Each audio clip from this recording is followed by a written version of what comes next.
take this cover off using an 8mm socket.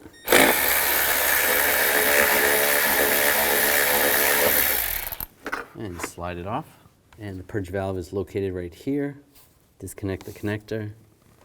Just slide underneath the lock. Disconnect that. Disconnect the hose. You can use a little pocket screwdriver.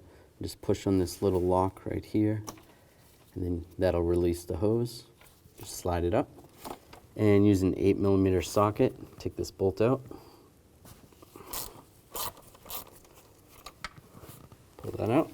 Grab the purge valve and just slide it right up. There's an O-ring right there. And take this rubber piece off the old one. Take the new one. Just slide it right over like that.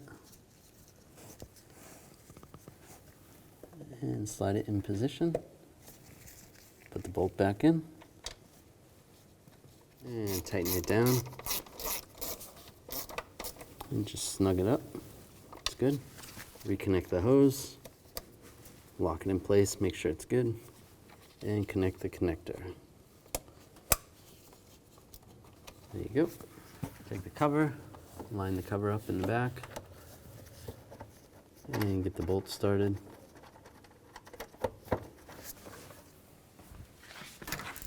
Oh. And tighten it up. Snug.